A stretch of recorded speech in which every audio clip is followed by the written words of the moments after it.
Ladies and gentlemen, boys and girls, how you doing? How's your mama? How's your family? I'm on vacation.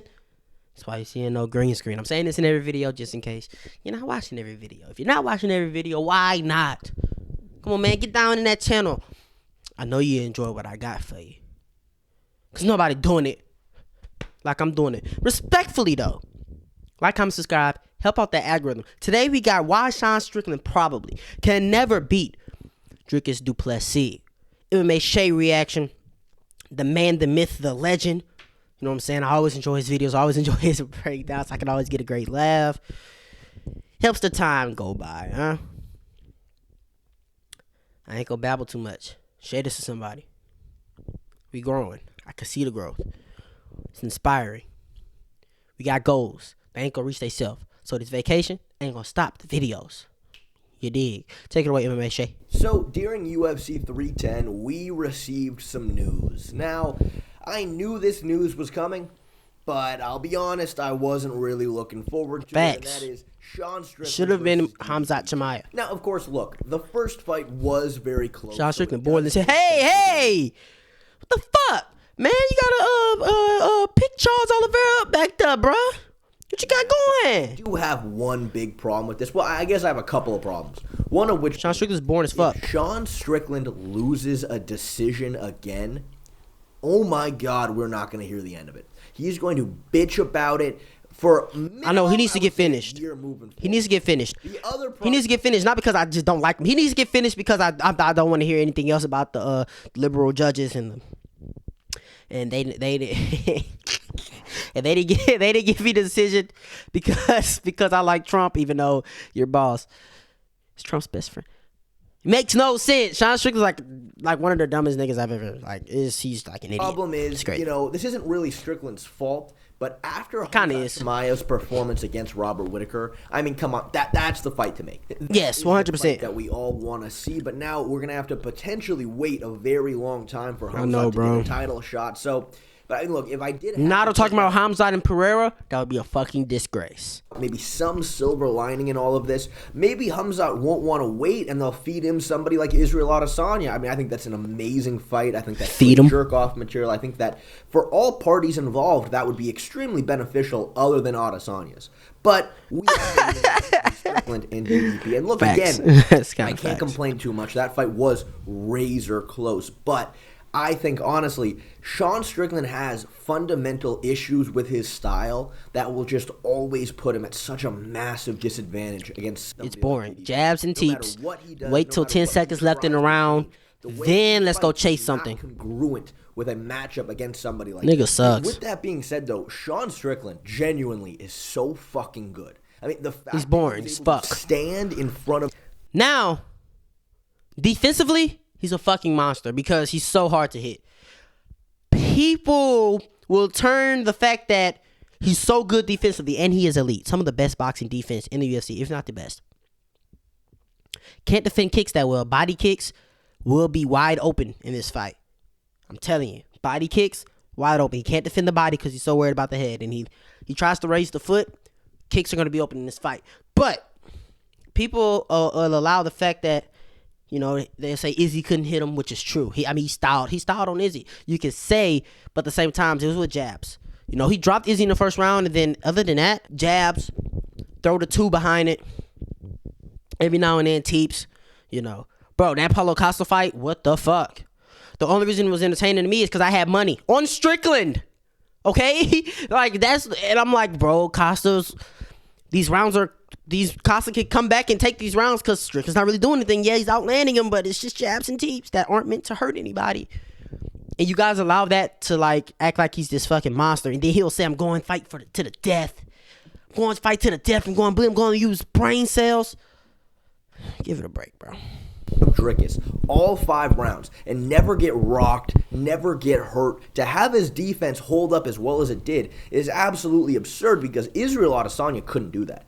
There were multiple times in that fight where Adesanya really got cracked. Of course, at one point he had to spin out. Led to him getting finished. Yeah, bro, Izzy's defense is nowhere near Strickland. Strickland has some of the best defense. I can't hate on that, but I'm not gonna sit here and act like you're this fucking killer because you can't be hit.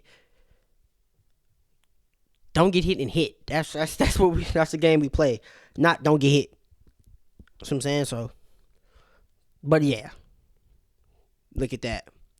If you're comparing performances, Strickland outperformed Adesanya 100%. Strickland's defense is just so much better than Adesanya's. It is. Adesanya just wants to lean back and leans back usually and makes you hit him in the shoulders. Yeah, he deflecting. And again, it's not really unorthodox. It's unorthodox in MMA, but it's just a Philly show. But you look through his record, and he has been plagued with losing close split decisions. Because he doesn't do enough to fight. You know, defense doesn't win fights. Kind of the performance that people started turning on Sean Strickland. That was when people realized, okay, Strickland is kind of boring.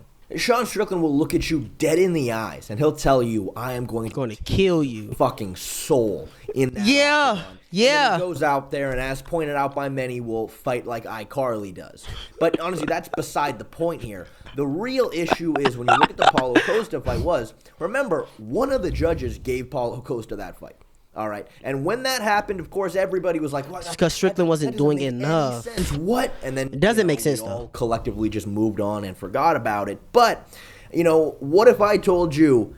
No, it actually did make sense. Now, I'm not saying it was correct. I'm not saying Paulo won the fight, but Strickland was not doing enough. Which I get it. I understand. And Costa was doing damage. Daniel Cormier, who makes $500,000 from the UFC, has never even thought about actually looking at the criteria before. So I get it. It's a big ask. But if you just Google it, you'll see, of course, the number one criteria is effective striking / grappling. And effective striking is defined as more or less impact.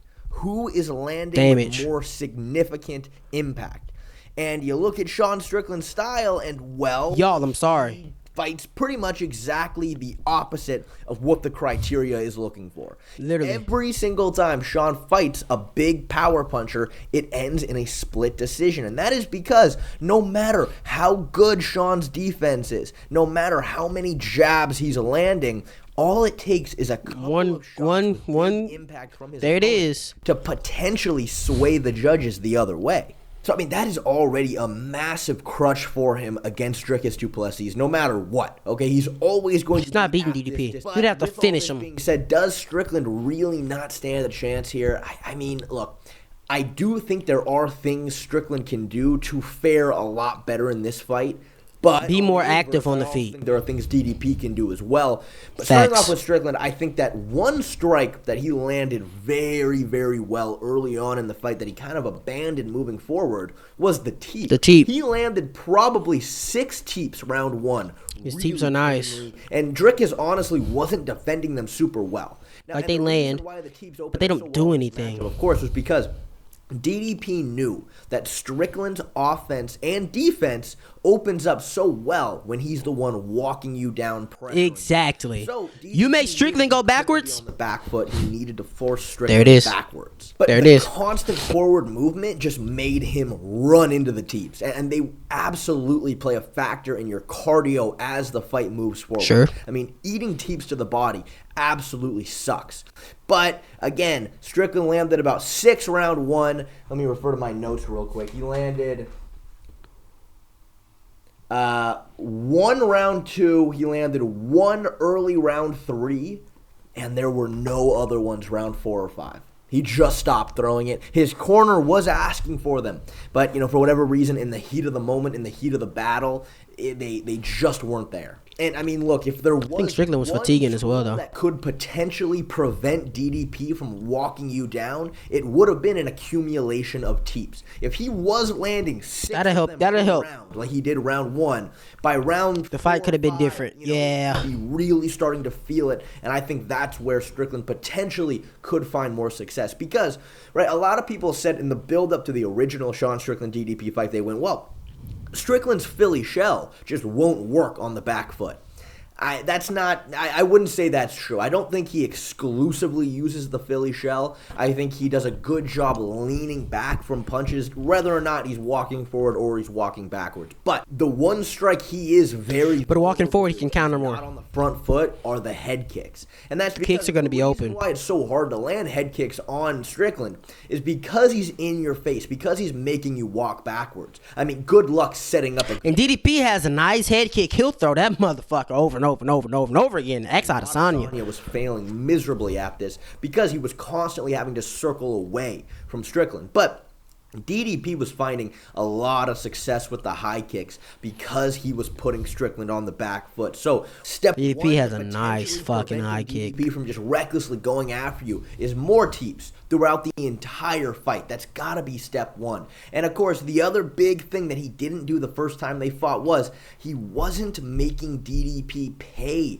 for these huge... He wasn't countering. Again, he's not active enough on the feet. A Strickland, who's more active on the feet, not a lot. I'm not asking him to just go crazy, but more active on the feet. More willing to counter. More willing to take a bit of a risk after he deflects a shot, sitting the right hand right back. Instead of deflect. Okay, you're done. Okay, now let me see if I can land a jab or a teep. You see what I'm saying? That's Strickland. Now that's a good motherfucker, okay? That's a middleweight champion level Sean Strickland. Because you're not always going to just be able to go forward, and impose your will in every single fight. It just doesn't work like that. I mean, you were able to do it against Izzy. That's cool.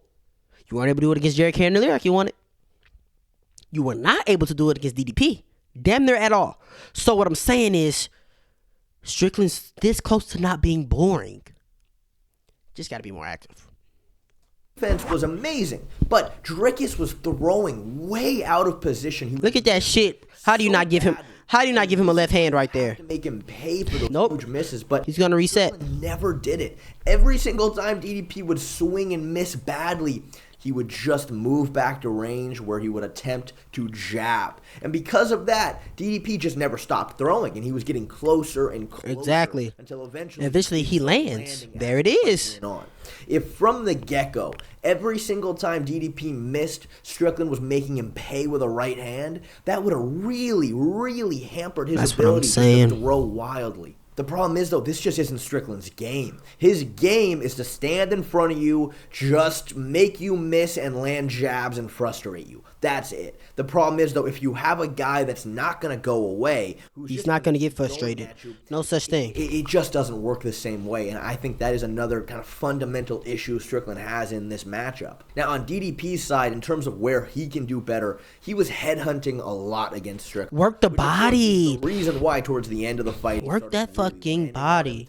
But there were moments where he would blitz in, Strickland would get ready to roll and move with punches. Body shot. But DDP would just rip to the body instead. And with the amount of power DDP has, this could be very detrimental. But again, he didn't target it a lot. It was only a couple times he really ripped to the body. Then it's not like Sean Strickland has a lot of power to make you.